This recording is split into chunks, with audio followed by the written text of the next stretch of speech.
on Saturday when the Grizz take on either the Clippers or the Timberwolves. So that will be a lot of fun. So they've tweaked this lease because if they didn't, and the Grizzlies didn't come up with the shortfall, then there is a provision in the current lease that says we can leave without penalty. So the reason for the generosity of the city and the county, and they share this thing, is pretty much we want to keep the Grizzlies. And I think it's the greatest move you could possibly have because I believe, and it's a little like the way golf is going for the city. They're putting up money for golf courses. We see Pine Hill being done right now to a pretty good tune. Audubon is going to be next. We've seen what they did a few years ago with Galloway. Fox Meadows is getting new greens this summer. They've decided golf is an amenity. Great cities have great amenities. They have museums. They have parks. They have golf courses. They have sometimes concerts like we used to be the Levitt Shell, now it's just the Memphis Shell in Overton Park.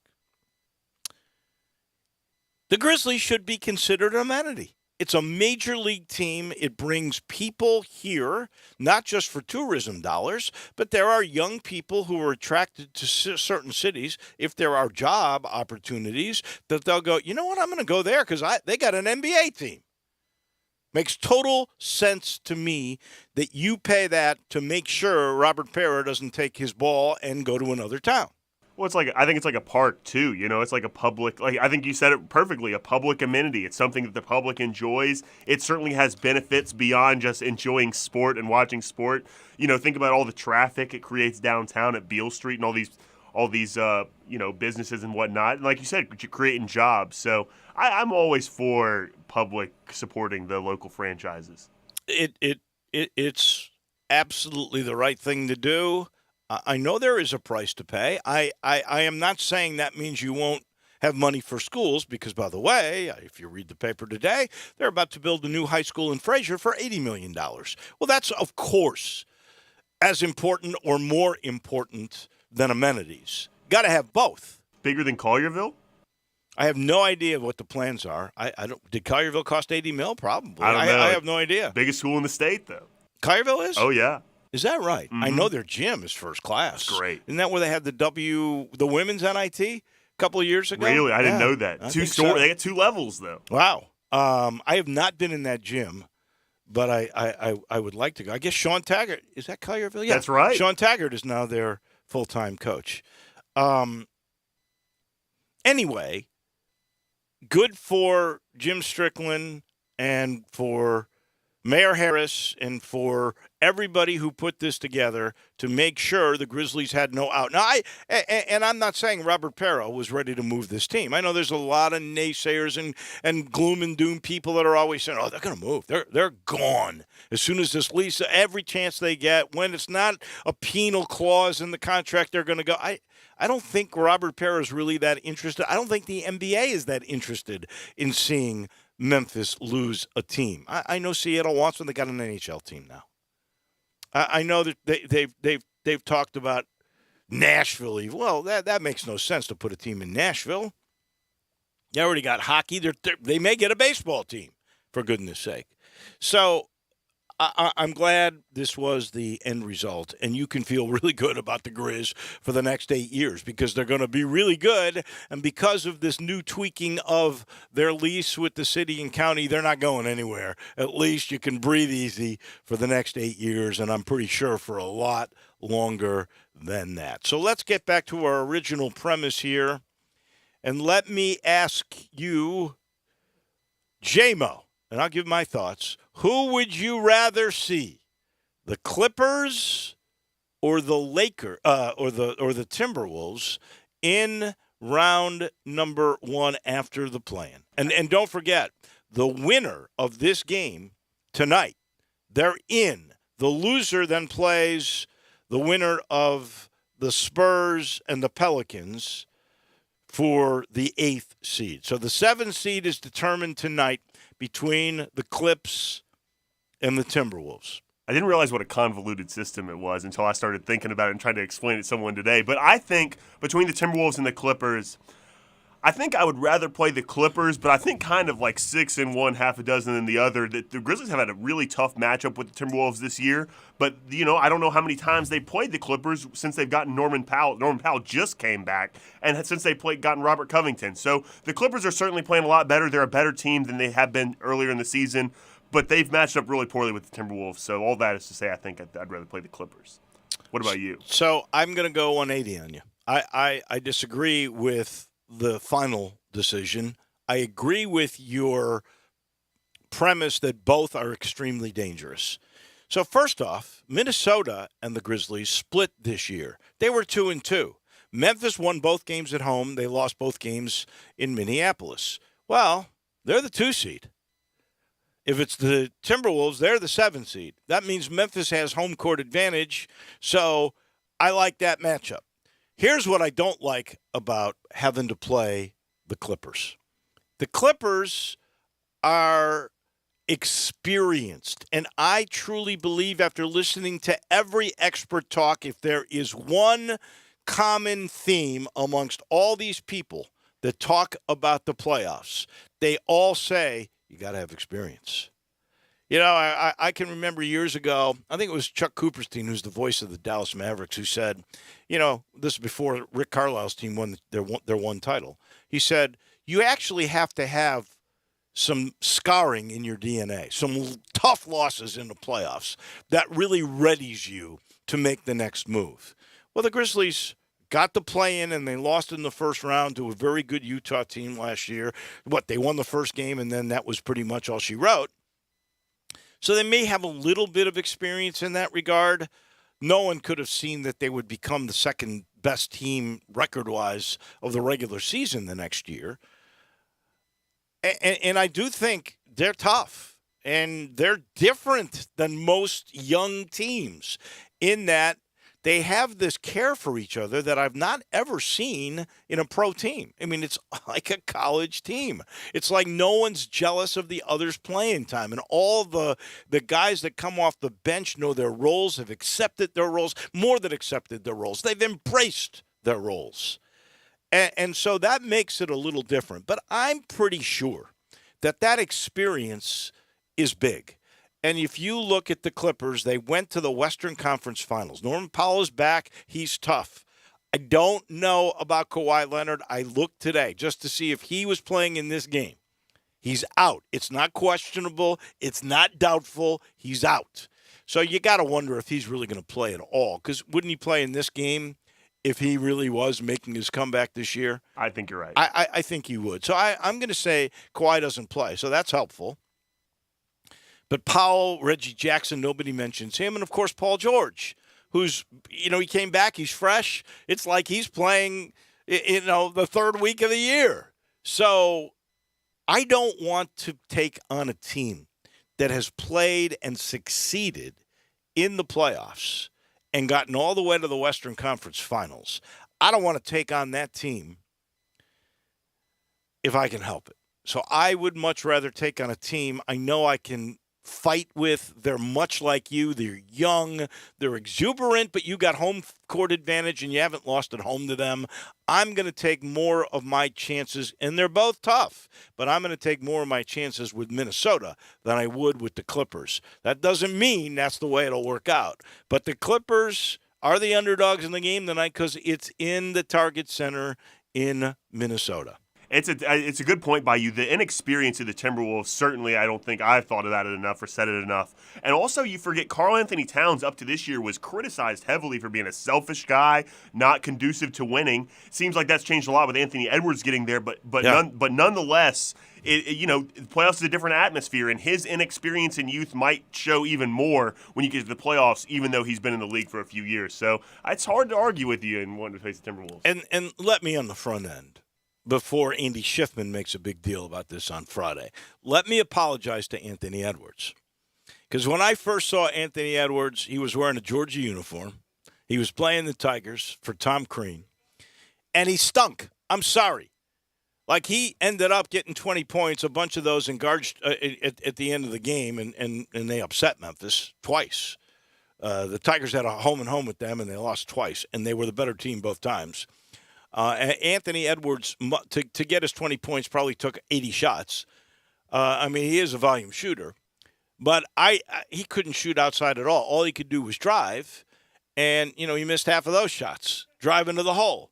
So my one viewing of him in college, I thought he was overrated. I thought he had to become a much better shooter, which he has. But I apologize to him because I thought Minnesota was making a big mistake when they took him as high as they did, and that turned out to be brilliant. But the guys had, in the 40s, how many times this year? Oh, more than once, certainly. Yeah. I mean, he's been brilliant. Unbelievable.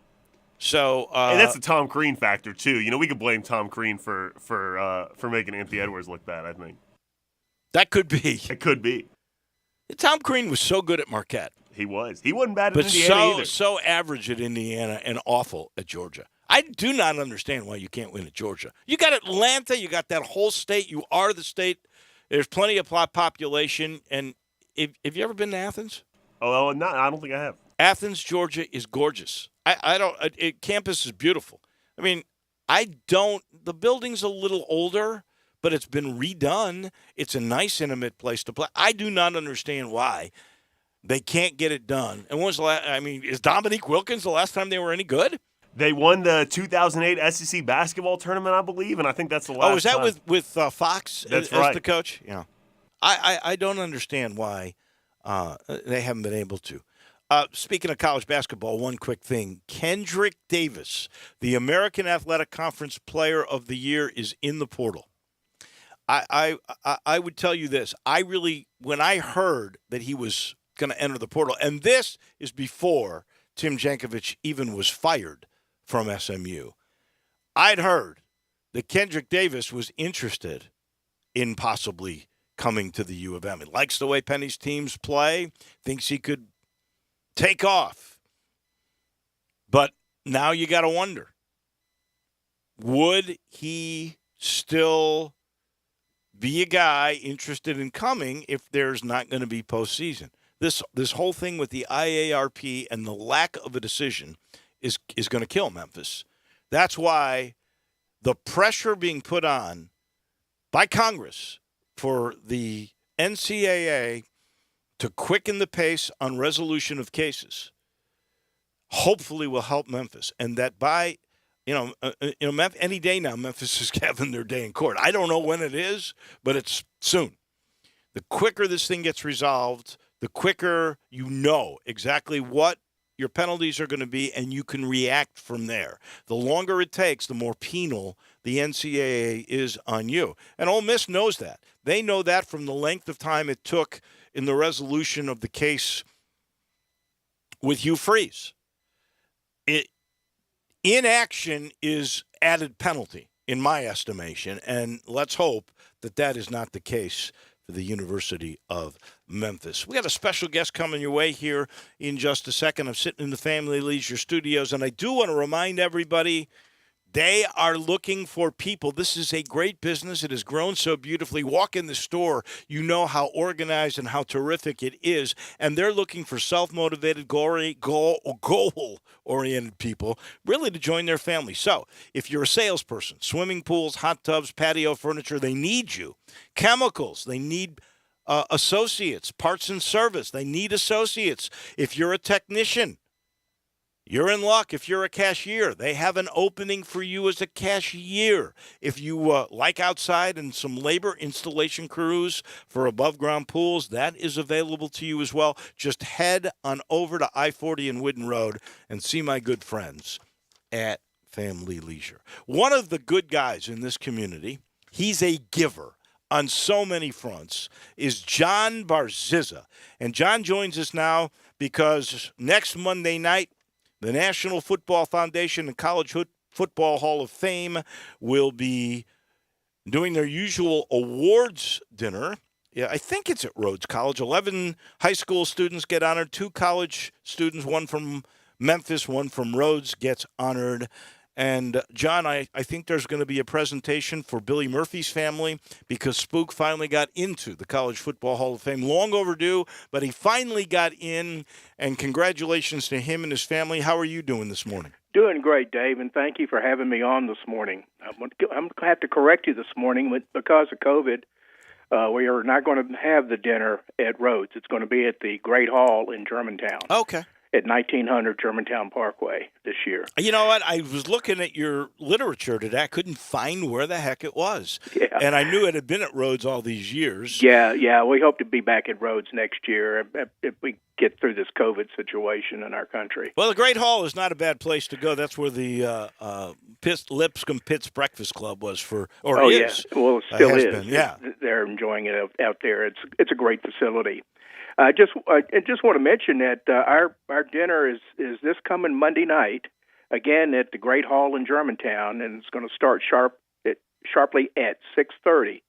And to your point, we are honoring 11 high school scholar athletes, ranging from a kid living in Iuka, Mississippi, all the way to Central High School in Memphis. So we've got about 22 counties that we cover currently, and then a little added event that we're having the same night is we're honoring Coach Billy Spook Murphy, the winningest coach of University of Memphis football history. And for those of you who haven't been around the Memphis program, but back between 1960 and 1963, the University of Memphis, or the Memphis State Tigers, were 33-5-1 under Coach Murphy. And he went on to, in 1963, to beat 9-0-1. That one. Ole Miss. Ole Miss, yeah. And Johnny Vaught and Coach Murphy were very, very good friends. And it was Johnny Vaught that really helped Coach Murphy to get Memphis State into big-time football. That was one of the first big-time schools that started playing Memphis back in the day. So we owe a lot to Ole Miss, even though I've got some Ole Miss friends that don't like Memphis too well. But anyway, the family, Mike Murphy, and who's the son of Coach Murphy, and Libby Ladyman, his coach's daughter, are going to be honored there that night with a proclamation from the state of Tennessee. That is fantastic. So that is Monday night at the Great Hall, 6:30. If I wanted to go, how would I get tickets? What do I do? Tickets or seats are $65 a piece. Okay. People can text me at 901-489-0023. I would prefer a text, and give them a name and so forth. And it'll be cash only or a check at the door for those who do respond to my text number. All right, so it's 489-0023. It's a text that you want. It's John Barziz's number, 489-0023 with an area code of 901. $65. 11 high school students, 2 college students, one from Memphis and one from Rhodes will be honored, and the special presentation to the Another Murphy family. Special about it, Dave, is this our 50th dinner. 50th? Holy mackerel. Yes. Wow. Yeah. Outstanding. It sure is. All right. All right. Well, thank you very much for having me. No problem. My pleasure. I hope you get a bunch of action from it. It's always terrific. Harold Grader, our good friend, is going to MC it. It will be outstanding, and hopefully I'll see you Monday night. Okay. Thank you. Appreciate it. That is John Barzizza, and it is a cool deal. So, again, 489-0023. Text him if you want to go. $65. It's really worth it. And the joy in these young student athletes, when they get the honor, it's worth the price of admission, I promise. This portion of the show brought to you by the good folks at Conway Services, heating, cooling, plumbing, electric, and the 16-point Energy Saver Super Tune-Up. It's spring. You're going to need your air conditioner. I actually had mine on in my car this morning, and it was at 81 degrees on Sunday. I mean, it got warm. Is your system ready to cool your house and do it efficiently? Here's the thing about the tune-up. The tune-up saves you money on your MLGW bill because it's efficient, and it gives you longevity on your units. If they're in tune, they last a whole lot longer. All you got to do is make the call, 384-3511. You can't get better service than Conway, I promise. The tune-ups are famous. It saves you money in the long run, 384-3511. Conway Services, heating, cooling, plumbing, and electric. We'll pause for just a second. When we come back, time to talk a little baseball. There's not an undefeated team still in the majors. That's pretty darn even, right? I mean, we got parity in the MLB, and Tim Doolin will talk about that. I got to ask him about the brawls. We almost had a brawl. We'll get his take on all of that in just a second as you listen to Wolo and Friends.